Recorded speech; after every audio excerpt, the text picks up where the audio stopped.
Heavy. Ay, Rebante, huwag ka diyan. Sa ating mga ito.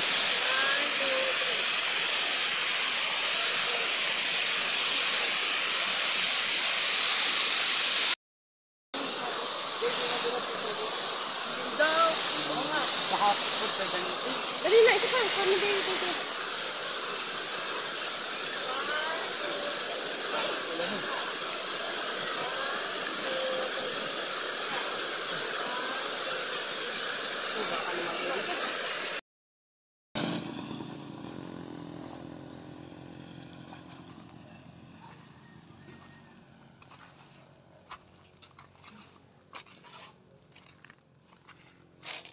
Ito po yung binibentang isang hektarya dito na may talon. Mga family Rivera dito mag-umpisa sa may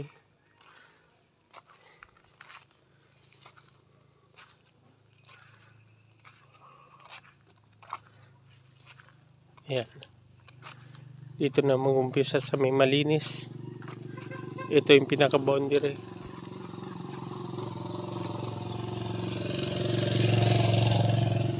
Ayan, ito po. Mula dyan, papunta doon. Mga 100 meters po ito. Kaso 1,000 na po ito. Sabi nila, 1,000 pesos per square meter. Ito yung frontage niya. Hanggang doon sa may Tangisang Bayawak niyon. May kasamang talon.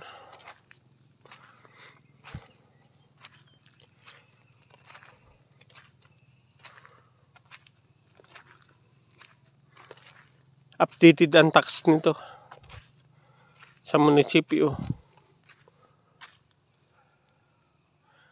Ayan po palatandaan. Yan. 1 hectare. 1,000 pesos per square meter.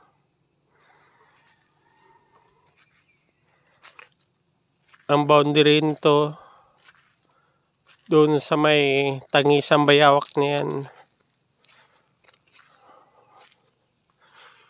May poste ng kuryente. Pwede kayong magpakabit ng transformer para may sarili kayong transformer sa 1 hectare. May sariling talon. Nasakop itong lupa na to.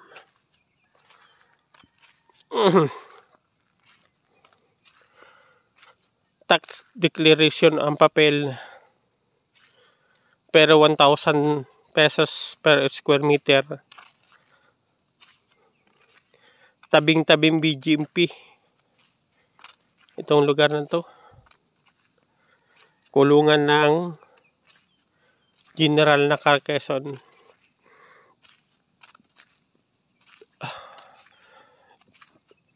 Ito nabili na. Ayan. Nabili na po yan. Dinidevelop na.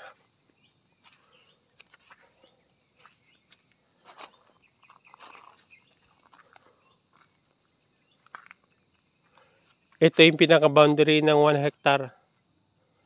Yan. 1,000 per square meter yan. Ito, nabili na. Itong area na to. Tatayo na nila. May bakod na. Hindi lang natin alam kung anong ilalagay dyan.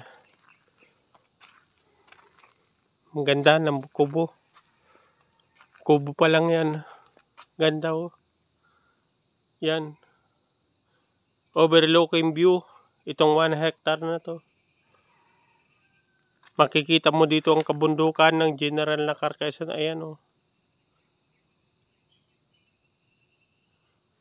Ito yung sinasabing 1,000 per square meter yung kabila na yan. Ito yung pinaka-frontage ng kalsada. Highway po ito. Papuntang Dinggalan Aurora, Palayan ng Visiha.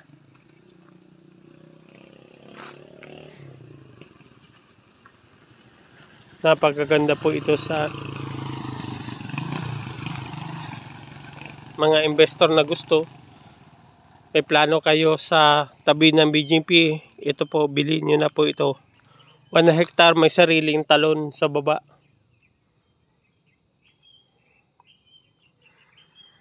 Ang ganda, tabing-tabing highway.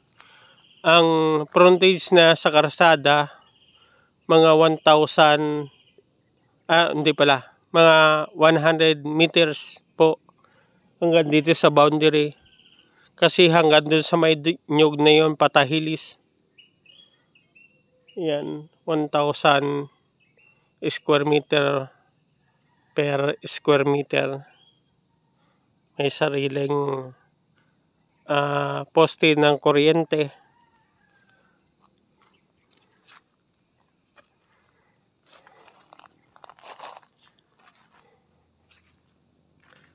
Yan po.